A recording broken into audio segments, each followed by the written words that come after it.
సంవత్సరాల తరబడి ఎన్ని మందులు వాడినా మీ మోకాల నొప్పులు తగ్గట్లేదా? ప్రాణ పెయిన్ క్లినిక్ లో అత్యాధునిక చికిత్స. నమస్తే, వెల్కమ్ టు సుమన్ టీవీ. నేను విష్ణు. ప్రస్తుతంతో పాటు సీనియర్ ఫినాన్స్ ప్రొఫెషనల్ గిరిబాబు గారు ఉన్నారు. వారితో మాట్లాడదాం. సార్ నమస్తే. సార్ గిరిబాబు గారు. నమస్తే అండి. సార్ గిరిబాబు గారు, రిటైర్మెంట్ లైఫ్ని అంటే విశ్రాంతి జీవితాన్ని అప్పులతో కాకుండా ఆస్తులతో ఆస్వాదించాలి అంటే మరి ఒక 20-30 ఏళ్ళకు ముందే ఫైనాన్షియల్ ప్లానింగ్ అనేది ఏ విధంగా ఉండాలి అంటారు? ఎటువంటి ప్రణాళిక ఉండాలి? ఎటువంటి ఆర్థిక ప్రణాళిక ఉండాలి అంటారు? సో గుడ్ క్వశ్చన్ అండి. నార్మల్గా రిటైర్మెంట్ లైఫ్ అంటేనే ఒక గోల్డెన్ లైఫ్ అని అర్థం. మరి గోల్డెన్ లైఫ్ని లీడ్ చేయాలి అంటే మనకు అప్పులు లేకుండా ఆస్తులతో లీడ్ చేయాలి. మరి ఎటువంటి ఆస్తులు ఉండాలి? అది ఫిక్స్డ్ అసెట్స్ ఉండాలా, ఫైనాన్షియల్ అసెట్స్ ఉండాలా? ఈ డిఫరెన్స్ ఎలా చెప్పొచ్చు అంటే, సపోజ్ మన ఇంటి ముందు ఒక బెంజ్ కార్ ఉంది. ఆ బెంజ్ కార్ ఉంటే ఆ బెంజ్ కార్లో ఏం పోయాలి? పెట్రోల్ పోయాలి. సో బెంజ్ కార్ అనేది ఒక ఆస్తి అయితే పెట్రోల్ అనేది regular income, monthly income. So Benz car ఉండాలి, దాంట్లో పోయడానికి మంత్లీ ఇన్కమ్ కూడా ఉండాలి. బట్ అన్ఫార్చునేట్లీ ఏం జరుగుతుందంటే, బెంజ్ కార్లు లాంటి ఆస్తులు సంపాదించుకుంటారు, కానీ దాంట్లో పోయడానికి పెట్రోల్ ఉండదు, ఇంధనం ఉండదు. మరి ఎంత బెంజ్ కారు ఉన్నా పెట్రోల్ పోయిపోతే నడుస్తుందా? నడవదు కదా. సో లైఫ్ కూడా అలాగే ఉంటుంది. నేను మీకు ఒక ఎగ్జాంపుల్ చెప్తాను. నాకు తెలిసిన ఒక డాక్టర్, సో తను ఇక్కడ బేగంపేట్ హెచ్పిఎస్ వెనక ఒక పెద్ద ఇల్లు తీసుకున్నాడు. ఇప్పుడు 40 years బ్యాక్. ఆయన యంగ్ డాక్టర్గా ఉన్నప్పుడు, పిల్లలు పుట్టక ముందు. ఎందుకోసం అంటే, నా పిల్లలు పుట్టిన తర్వాత వాళ్ళకి హెచ్పిఎస్ స్కూల్లో వేయడానికి నాకు దగ్గరగా ఉంటుంది. ఇది రియల్ స్టోరీ యాక్చువల్లీ. సో అందులో 3 పిల్లలు తనకి. 2 డాక్టర్లు, అబ్బాయిలు. డాక్టర్ల వరకు చదివించాడు. హెచ్పిఎస్ స్కూల్లో +2 వరకు జరిగింది. దాని తర్వాత వాళ్ళకు గాంధీలో మెడికల్ సీట్ వచ్చింది, అయిపోయింది. వాళ్ళ పాపకు కూడా మంచి ఎడ్యుకేషన్ అప్ టు హెచ్పిఎస్లో +2. అది అయిపోయాక వేరే ఎడ్యుకేషన్ ఇన్స్టిట్యూషన్లో అయిపోయింది. అయిపోయిన తర్వాత ఇతనికి 60 సంవత్సరాలు వచ్చేప్పటికి 3 పిల్లలు సెటిల్ అయిపోయారు. 3లో 2, ఒకడు కెనడా, ఒకడు అమెరికా. అమ్మాయి ఏమో బెంగళూరులో సెటిల్ అయిపోయింది పెళ్లి చేసుకొని. సో 60 సంవత్సరాల తర్వాత ఈయన రిటైర్ అయిపోయాడు. 65కి ఇంకా వైద్య వృత్తిని ఆపేశాడు. కానీ ఈ 60 సంవత్సరాల లోపల ఏం చేశాడు? సంపాదించిన డబ్బులన్నీ కూడా హైదరాబాద్ చుట్టుపక్కల ఉండే ల్యాండ్స్లలో కానీ, ల్యాండ్స్లో కొంచెం పెట్టాడు, వేరే వేరే చోట్ల ఫ్లాట్స్ తీసుకున్నాడు, ప్లాట్స్ కొన్నాడు. ఇవ విపరీతంగా రియల్ ఎస్టేట్లో ఓవర్ ఎక్స్పోజర్ అని చెప్పొచ్చు. ల్యాండ్ బ్యాంక్ బాగా చేసుకుని 60 సంవత్సరాలు వచ్చేప్పటికి దగ్గర 70 వచ్చేప్పటికి వైఫ్కి ఆరోగ్యం కొంచెం క్షీణించింది. దాంతో ఒక ప్లాట్ అమ్మేసి వైద్యం చేయించారు. ఆమెకు క్యాన్సర్ అటాక్ అయింది, వైద్యం చేయించారు, అదైపోయింది. ఇక నాకు 70 సంవత్సరాలు వచ్చేప్పటికి ఈ ప్లాట్స్ అన్ని నేను చూసుకునే పరిస్థితి లేదు, వీటిని మొత్తం ఒక స్ట్రీమ్ లైన్ చేయాలి అనేసి ఒక ప్లాన్ చేసినప్పుడు ఏమైందంటే, ఇవన్నీ కూడా నేను సొంతగా చేయలేను కాబట్టి నా పిల్లలకి ఇచ్చేస్తాను అనుకుని పిల్లలకు మొత్తం వాళ్ళ పేరు రాశాడు. రాసిన మరుక్షణం వాళ్ళు ఇండియాకి వచ్చి వాళ్ళ పేరు రాసుకున్నారు. ఇమీడియట్లీ నెక్స్ట్ మంత్ లోపల అయిన కాడికి వచ్చిన రేటుకి అమ్మేశారు పిల్లలంతా. అమ్మేసుకొని వాళ్ళ డబ్బులు వాళ్ళు చేసేసుకున్నారు వాళ్ళు. ఇప్పుడు పరిస్థితి ఏంటంటే, మంత్లీ ఇన్కమ్ లేదు ఇతనికి. అయ్యో. ఇప్పుడు ఏంటంటే వీళ్ళు ఏమంటారు, నేను వెళ్ళి కలిసినప్పుడు కొన్ని మ్యూచువల్ ఫండ్స్ ఏవో ఉంటే విత్డ్రా పెట్టమన్నారు. ఎందుకు సార్ విత్డ్రా పెట్టడం? పెరుగుతున్నాయి కదా ఇప్పుడు. అంటే డబ్బులు నా దగ్గర రెగ్యులర్ ఇన్కమ్ లేకుండా పోయింది, నాకు ఇప్పుడు ఈ డబ్బులు నన్ను కాపాడుతున్నాయి. అది కూడా నేను ట్యాక్స్ సేవింగ్ కోసం ఈఎల్ఎస్ఎస్ అయితే చేశాను. అలా ఈఎల్ఎస్ఎస్ కోసం ఎవ్రీ ఇయర్ తను 1.5 lakh చేస్తుంటారు, తను వైఫ్ ఇద్దరు. అలా సంవత్సరానికి పెట్టిన 3 లక్షల రూపాయలు, 1.5 lakh 1.5 lakh. ఆ పరాణం 3 lakhs గత 10 years నుంచి చేస్తుండేవాడు తను. ప్రాపర్గా ఐటీఆర్ ఫైల్ చేస్తుంటారు. అలా చేసిన డబ్బులు లాకిన్ ఉండడం వల్ల ఇవాళ ఆ 10 సంవత్సరాలలో 3 లక్షలు అయితే పెట్టాడు సంవత్సరానికి. అది కాస్త 10 సంవత్సరాల తర్వాత ఒక 1 కోటి రూపాయలు అయింది. అది ఆ 30 lakhs కాస్త బాగా పెరగడం వల్ల. సో దగ్గర ఆ అమౌంట్ని విత్డ్రా చేసి నాకు ఇవ్వండి ప్రతి నెల అని అడిగాడు నన్ను.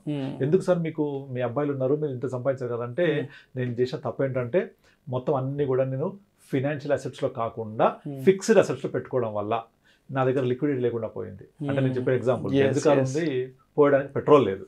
సో అలా అయింది. వాళ్లకు నేను ఎక్కడెక్కడైతే స్థలాలు కొన్నానో అవి చాలా మంచి ఏరియాస్, అవి గత 20-30 years బాగా పెరిగాయి. వాళ్ళకి ప్రాంతం ఇష్టం లేదు అసలు ఇండియాలో ఉండడం. వాళ్ళు ఇక్కడ ఉండరు కూడా, వాళ్ళు మానిటర్ చేయడానికి, అంటే హైదరాబాద్ లో ఉన్న వాళ్ళు మానిటర్ చేయాలంటే కష్టం. అలాగే అవుట్ ఆఫ్ ఇండియా అంటే ఎవరు వాళ్ళు కాదు ఇంకా. సో మా అమ్మాయికి ఏమి ఇచ్చానో మా అల్లుడు చంపేశాడు, మా పిల్లలకి ఏమి ఇచ్చానో అమ్మేశారు, అకౌంట్లో తీసుకున్నారు. ఇప్పుడు మా పెద్దోడు అంటాడు కదా, నాన్న నీకు డబ్బులు కావాలంటే అడుగు అంటాడు. మావిడ అంటారు కదా, అడగాల్సిన అవసరం ఏముంది, వాళ్ళే మా అకౌంట్లో ఒక 10-20 లక్షలు వేసి పెట్టవచ్చు కదా. అంటే నిన్న మొన్నటి వరకు రాజా లాంటి జీవితాన్ని అనుభవించారు. ఇది నేను వాళ్ళు చెప్తుంటే వింటుంటే నాకు చాలా బాధ అనిపించింది. అసలు వాళ్ళు అంత పెద్ద పెద్ద పొజిషన్లో ఉండి పిల్లలు చెరొక అమ్మ అకౌంట్లో 10-15 లక్షలు, నాన్న అకౌంట్లో 10-15 లక్షలు వేసి పెడితే వాళ్ళు వాడుకుంటారు ఖర్చులకి, వాళ్ళు వెయ్యరు. నేను వాళ్ళ అబ్బాయిని అడిగాను, మా అమ్మ నాన్న అడిగితే ఇవ్వమా? వీళ్ళు అడగరు. వాళ్ళు అడిగితే ఇస్తాము అంటే అడిగితే ఇవ్వమా అనే పరిస్థితి రావాలి అంటే వీళ్ళు అడగరు కదా. వాళ్ళకు ఒక ఆత్మభారం అడ్డం వస్తుంది. అంటే ఇంతకాలం చెయ్యి ఇలా ఉంది, ఇప్పుడు ఇలా వెళ్ళాలి అంటే ఎవరికి ఎంత ఇబ్బంది అవుతుంది చెప్పండి. అంటే ఇక్కడ ఒక విషయాన్ని గుర్తుపెట్టుకోవాలి, ఆయన 40 years బ్యాకే అంత విజన్తో అంత ల్యాండ్ బ్యాంక్ని తీసి పెట్టి క్రియేట్ చేసి కూడా, బట్ ఆయన రిటైర్మెంట్ లైఫ్లో అది ఆయన ఆదుకోలేకపోయింది. ఇది మనం నేర్చుకోవాల్సిన పాఠం ఏంటంటే అతని ఏజ్ 45-50 క్రాస్ అయిన తర్వాత నెమ్మదిగా ఫిక్స్డ్ అసెట్స్ నుంచి ఫినాన్షియల్ అసెట్స్ లోకి మార్చుకోవాలి. అక్కడ జరిగింది ఏంటంటే ఆ ఫిక్స్డ్ అసెట్ అనేది ఆయన ఆదుకోలేకపోయింది. ఆ ఫిక్స్డ్ గానే ఉంది. ఆ ఫిక్స్డ్ గా ఉన్న అసెట్స్ ని అది తదనంతరం పిల్లలకి ఇవ్వాలి. ఇంకా నాకు 70 సంవత్సరాలు వచ్చే వయసులో నేను దీన్ని ఎలా మెయింటైన్ చేయాలి అని పిల్లలకు ఇచ్చిన మరుక్షణం వాళ్ళకి ఈ ప్రాంతం నచ్చొచ్చు నచ్చకపోవచ్చు, ఈ ఏరియా నచ్చకపోవచ్చు, మాకు ల్యాండ్ వద్దనుకోవచ్చు, వాళ్ళకు రాసిచ్చిన తర్వాత వాళ్ళకు ఫ్రీగానే వచ్చింది కదా తండ్రి నుంచి, దాని అసలు విలువ తెలియదు వాళ్ళకు. అంటే వాళ్ళ ఫాదర్కి ఉండే అటాచ్మెంట్ సెంటిమెంట్ ఉండవు కదా. సో అలా ఫ్రీగా వచ్చేసరికి విలువ ఉండదు. డెఫినెట్లీ అమ్మేసుకుంటారు వాళ్ళు. మీరు ఎన్ని కేసులు చూడండి, మాకు ఈ ప్రాంతం వద్దు, మాకు ఇక్కడ ఉండడం ఇష్టం లేదు, ఫలానా చోట నాకు అవసరం. కొన్ని ఇండియాలో ఉన్నారు వాళ్ళు, ఇతర దేశాలు లేదు అనుకుందాం, నాకు ఇక్కడ వద్దు, బెంగళూరు కావాలి, లేదా నువ్వు సౌత్ సైడ్ కొన్నావు నాకు వెస్ట్ సైడ్ కావాలి, లేదా నువ్వు ఇక్కడ కొన్నావు నాకు అక్కడ కావాలి అని ఇమీడియట్లీ దాన్ని చేంజ్ చేయడానికి ప్లాన్ చేస్తూ ఉంటారు. ఎందుకంటే వాళ్ళకి ఈ ప్రాంతం మీద కానీ లేకపోతే ఈ స్థలం మీద కానీ వాళ్ళకు ఉండదు కాబట్టి దాని విలువ కూడా వాళ్ళకు ఫ్రీగా వచ్చినప్పుడు విలువ తెలియదుగా. ఫ్రీగా ఏదైనా వచ్చినా కూడా విలువ తెలియదు, అందుకే మా ఫ్రీ బీస్ కూడా ఇవ్వద్దు అంటుంటారు. అలా వాళ్ళు ఇమీడియట్లీ దాన్ని అమ్మిన తర్వాత ఆ డబ్బులు మొత్తాన్ని వాళ్ళ అకౌంట్లో వేసుకొని వాళ్ళ కంట్రోల్లో పెట్టుకున్నారు. ఇప్పుడు ఈయన అడిగి అరే నాకు డబ్బులు ఇవ్వండి అని అడిగే పరిస్థితి, ఇలా ఇవ్వండి అని అడగాలి అంటే ఎంత ఆత్మమే అడ్డం వస్తుంది. అయితే మా ఫాదర్ అడిగితే ఇవ్వమా, అడిగితే ఇవ్వమా, అడగకముందు ఇవ్వరు. యాక్చువల్ నిజంగా ప్రేమ ఉంటే అడగకముందు ఇచ్చేయాలి. సేమ్ రంగమార్తాండ సినిమా స్టోరీ మొత్తం అసలు కళ్ళ ముందు కనిపిస్తుంది మీరు చెప్తుంటే, నేరేట్ చేస్తుంటే. నేను వెళ్ళి కస్టమర్కి వెళ్ళి కూర్చొని వాళ్ళతో కలిసి కూర్చొని మాట్లాడుతుంటే ఇద్దరే ఉన్నారు పాపం ఇంట్లో. ఇక్కడ బేగంపేటలో ఉన్న ఇల్లు అమ్మేసేసి ఆ డబ్బులు కూడా వాళ్ళే తీసుకున్నారు. ఒక ఫ్లాట్ మాత్రం కొనిచ్చారు పేరెంట్స్కి, ఆ ఫ్లాట్లో ఉంటారు. ఆ ఫ్లాట్ కూడా ఏంటి పేరెంట్స్ పేరు మీద తీసుకున్నారు, ఎన్ఆర్ఎస్ కాబట్టి వాళ్ళు ఇక్కడ వాళ్ళ పేరు తీసుకోవడం కుదరదు, ట్యాక్సెస్ బాగా ఉంటాయని. తదనంతరం అది కూడా వాళ్ళే తీసుకుంటారు. సో ఇప్పుడు ఫ్లాట్ మాత్రం ఉంది అంటే బెంజ్ కార్ ఉంది, మరి monthly income my God. So వాళ్ళు మంత్లీ ఇన్కమ్ ఫాదర్కి ఎలా వస్తుంది, మదర్కి ఎలా వస్తుంది, మేము ఎంత ఇవ్వాలి అని కనీసం వాళ్ళకు ఒక మినిమం కామన్ సెన్స్ లేదు. వీళ్ళేం అడగరు. సో మా ఫాదర్ మేనేజ్ చేసుకుంటాలే, ఆయనకి ఏవో చేసుకుంటాడులే, ఏదో ఉంటాయిలే, ఇలా ఎక్కడెక్కడ దగ్గర అడ్జస్ట్ చేసుకుంటారులే. ఇప్పుడు ఎందుకు నానా నీకు ఖర్చులు, వీళ్ళు సొంత ఇల్లే కదా అంటే పాపం ఆయనకు మాత్రం ఖర్చులు ఉండవా? ఇప్పుడు నువ్వు అక్కడికి వెళ్ళకపోతే ఏమైంది, నువ్వు ట్రావెలింగ్ వెళ్ళకపోతే ఏమైంది? పాపం ఆయన చాలా యాక్టివ్ ఉంటారు, మంచి సర్కిల్ మెయింటైన్ చేస్తారు. సో ఎటైనా వెళ్ళాలి చేయాలి అంటే ప్రధానికి డబ్బులు కావాలి, ప్రధానికి ఫోన్ కొట్టాలి, ఎంత ఇబ్బందిగా ఉంటుంది. కనుక ప్రతి ఒక్కళ్ళకు నేర్చుకునే లెసన్ ఏంటంటే వాళ్ళ యొక్క ఫిక్స్డ్ అసెట్స్ని వాళ్ళ యొక్క వయసుతో పాటుగా ఫినాన్షియల్ అసెట్స్లోకి మూవ్ చేసుకోవాలి, లిక్విడిటీ పెట్టుకోవాలి. This is bitter fact. మీరు చాలా ఎగ్జాంపుల్స్లో చాలామంది చెప్తుంటారు, పెద్ద వాళ్ళు కూడా, మీ డబ్బులు మొత్తం మీ దగ్గర ఉంచుకోండి. మీ నమ్మరు రిటైర్ అయిన తర్వాత, మా ఫాదర్ కూడా సింగరేణి కాలేజ్ రిటైర్ అయ్యారు. రిటైర్ అయిన తర్వాత ఆ రోజు చేసే లాస్ట్ ఫెలిసిటేషన్ డే నాడు ఆ ఉండే హైయర్ ఆఫీసర్ ఫస్ట్ చెప్పే పాయింట్ ఏంటంటే మీ డబ్బుల్ని పిల్లలకి ఇవ్వద్దు, మీ కంట్రోల్లో పెట్టుకోండి, ఇవ్వండి, మీ తదనంతరం ఇవ్వండి, మీ కంట్రోల్లో పెట్టుకోండి, మీ రిమోట్ మీ దగ్గరే ఉండాలి. మీ రిమోట్ వాళ్ళ చేతిలోకి వెళ్తే వాళ్ళు చూపించిన సినిమా మీరు చూడాల్సి వస్తుంది. చాలా మంచి మాట చెప్పారు అక్కడ. సో రిమోట్ మీ దగ్గర ఉంటే మీరు చూపించే సినిమా వాళ్ళు చూస్తారు, రిమోట్ అక్కడికి వెళ్తే వాళ్ళు ఏం పెడితే అది చూడాలి, మీరు చాయిస్ ఉండదు మీకు. ఇది ఫ్యాక్ట్ జరిగేదే చాలా చోట్లలో. ఇంకొక అడుగు ముందుకేసి రీసెంట్గా ఒక వీడియో కూడా చూశాను. ఒక చిన్న కొడుకు తల్లిదండ్రులను కొడుతున్నాడు, రాజమండ్రిలో ఎక్కడో వైరల్ కూడా అయింది, ఈనాటి వల్ల వచ్చింది. నువ్వు నాకు పెద్దోడికి ఇచ్చావు, నాకు ఇవ్వలేదేంటి, పక్కల్లో అడుగుతున్నాడు అనమాట. అగో మా అన్న తెలుసా ఎలా ఉంటాడో, మా అన్నకి ఎంత ఇచ్చారు తెలుసా, నాకు ఇవ్వలేదు. ఎందుకు ఇవ్వాలి? జన్మనిచ్చింది తల్లిదండ్రులు, చాలదా? నీ దమ్ము ఉంటే సత్తా ఉంటే సంపాదించు, వాళ్ళ ఆస్తులు మీకెందుకు? పోనీ వీళ్ళేమో అడగలేరు, ఆత్మీయ అడ్డం వస్తుంది. వాళ్ళేమో అడిగితే ఇవ్వమా అని ఒక టైపు. సో వీళ్ళకేమో అవసరాలు ఉంటాయి, చెప్పలేరు అన్నీ కూడా. చిన్నప్పటి నుంచి అన్నీ వాళ్ళ యొక్క అవసరాలని తల్లిదండ్రులు చూస్తారు. డెఫినెట్లీ ఆ అవసరాలు పిల్లలు అర్థం చేసుకొని వాళ్ళ అవసరం తీర్చేలాగా ఉండాలి.